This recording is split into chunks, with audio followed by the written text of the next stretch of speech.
Buenas noches, El Salvador. Qué placer enorme nuevamente volvernos a reencontrar como todas las noches para disfrutar 8.com, Canal 30, Tele 1.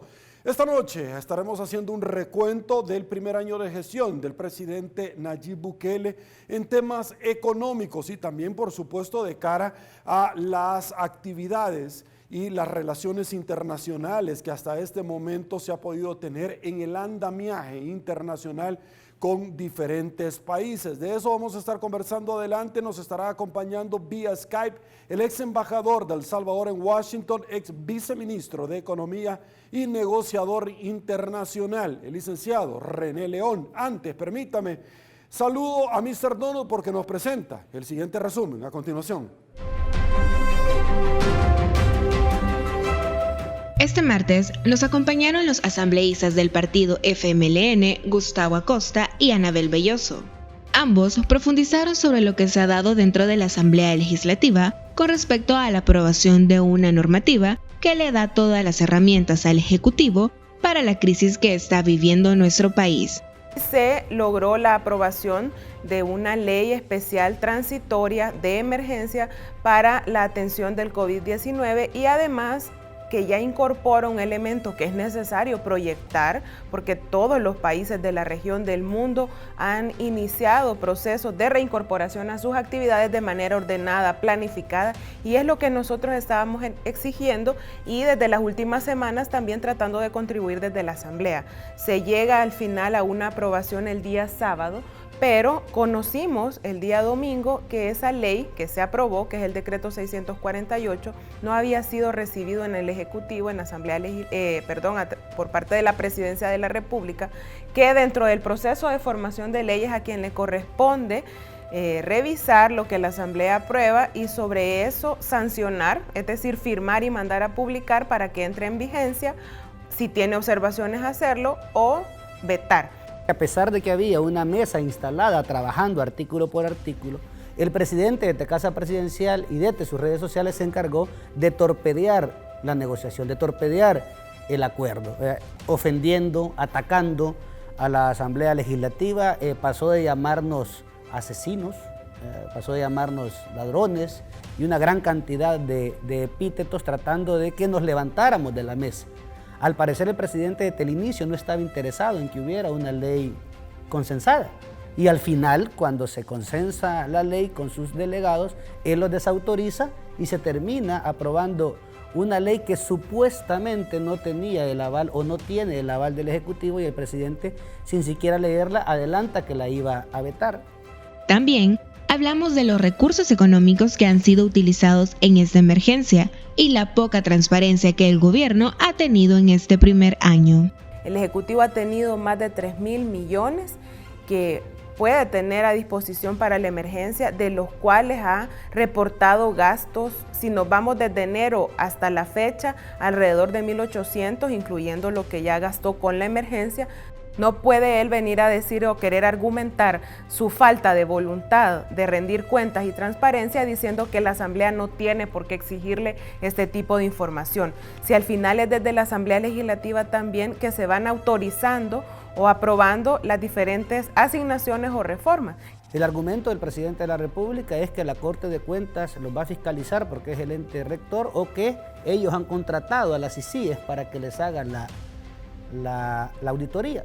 Y hablaron de 60 auditores de las ICIES pagados por el mismo gobierno. O sea, la lógica del presidente Bukele es, denme el dinero y yo mismo me voy a establecer los mecanismos para gastarlo y yo mismo me voy a auditar. Todo lo mejor en política y coyuntura nacional en 8.com con Sergio Méndez.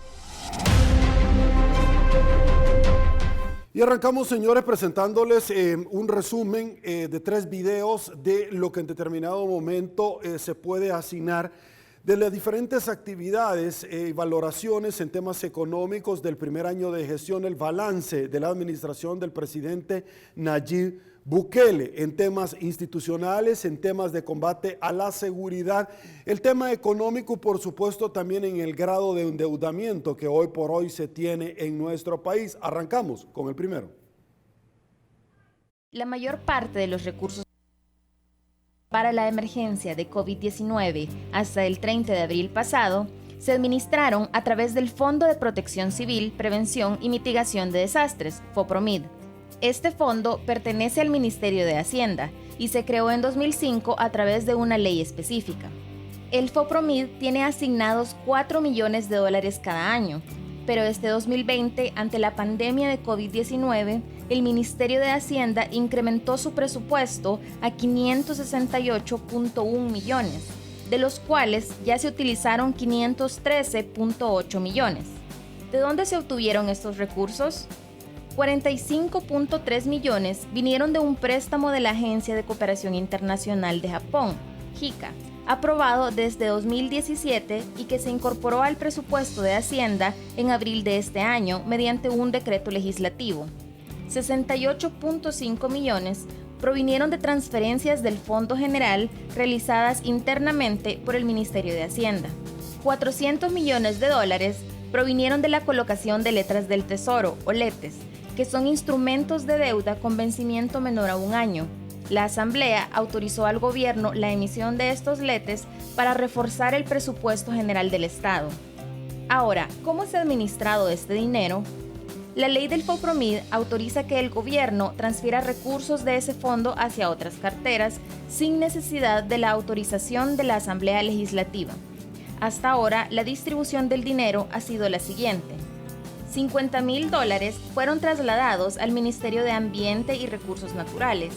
$500,000 se enviaron al Ministerio de Justicia y Seguridad, $803,000 al Ministerio de Defensa Nacional, $2.8 millones a la Administración Nacional de Acueductos y Alcantarillados, ANDA, $3 millones al Ministerio de Gobernación, $5.9 millones al Ministerio de Turismo, $35 millones al Ministerio de Obras Públicas, $35.4 millones al Ministerio de Salud, $55.3 millones al Ministerio de Agricultura y $375 millones al Ministerio de Economía. ¿Cómo se han gastado esos recursos? Los informes de Hacienda señalan a grandes rasgos que 375 millones se utilizaron para transferencias directas, 35.7 millones para la entrega de cesta alimentaria a familias de escasos recursos, 33 millones para la construcción y equipamiento del hospital de Cifco, 7.5 millones para la compra de insumos médicos, equipos, pruebas de detección de coronavirus.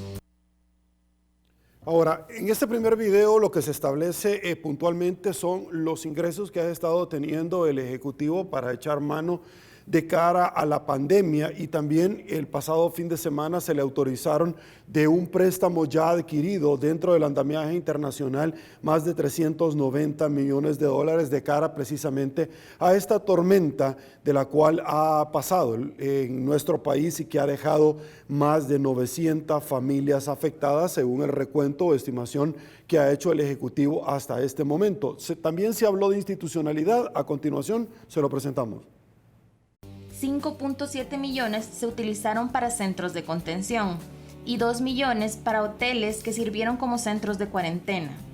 Los informes enviados por el Ejecutivo a la Asamblea no detallan cómo está ejecutando cada cartera el dinero del fondo y tampoco dicen cuánto utilizó cada institución de su presupuesto ya asignado para atención a la pandemia, y estos datos podrían elevar el nivel del dinero invertido por mucho.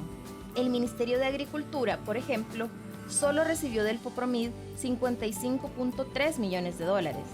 Pero según un informe del Ministerio de Hacienda, entre marzo y abril, la cartera registró 37 compras por 128 millones de dólares en el marco de la emergencia nacional. El informe no dice en qué consistió cada compra, ni quiénes fueron los proveedores favorecidos. Estos datos tampoco se encontraron en el portal de compras del Estado ni en el portal de transparencia del Ministerio. Las solicitudes de acceso a la información no son una opción, ya que por el momento los plazos de entrega están congelados. Además, la ley del FOPROMID permite al Estado saltarse la ley de adquisiciones y contrataciones de la administración pública. Y gracias a una reforma de la Asamblea al decreto 593 que contenía la ley de emergencia, las compras se realizaron con base en lineamientos elaborados por el propio Ministerio de Hacienda.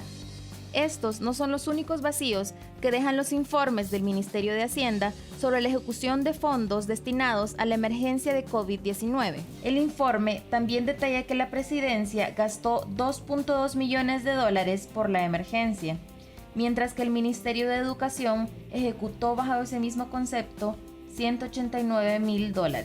Estos gastos tampoco son parte de la ejecución del FOPROMID. Sobre ellos, en el portal de compras del Estado, Comprasal, solo se encontró registro de un contrato del Ministerio de Educación por $132,000 para la compra de 400,000 mascarillas.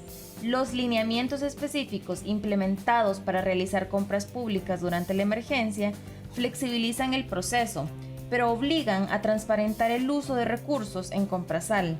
Sin esta medida, la población no tiene forma de conocer si los fondos del Estado son bien administrados durante este periodo excepcional.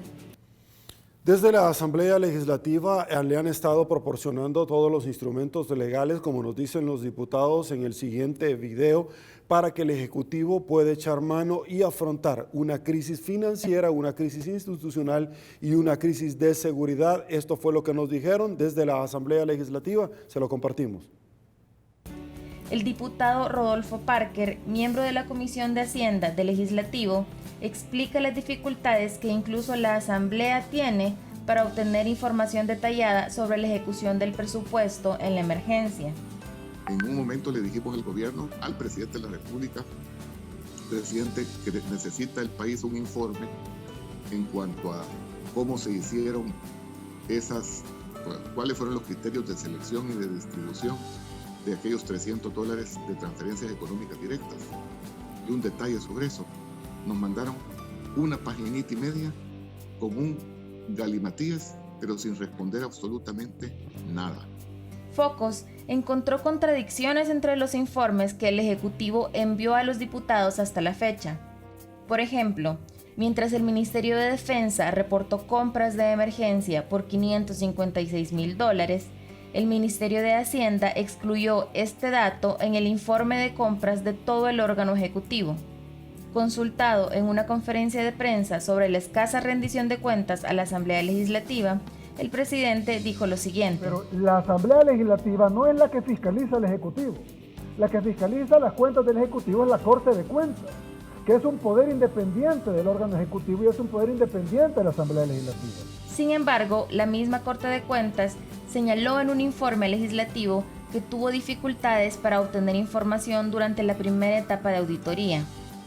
En el caso de los $300 que el Ejecutivo entregó a familias de escasos recursos, la Corte dice desconocer los criterios que se aplicaron para incluir a un grupo de 100,000 personas entre los beneficiarios. El decreto de declaratoria de emergencia señala que una vez culminado ese periodo, las instituciones que recibieron recursos destinados a cubrir las necesidades de la población tendrán 30 días para presentar un informe al órgano legislativo detallando los bienes y servicios adquiridos, incluyendo la información del proveedor y monto erogado. ¿Será este el momento de rendir cuentas? Señores, vamos a dar paso a anunciantes. Esto es Al Punto con Sergio Méndez. Pausa, ya volvemos.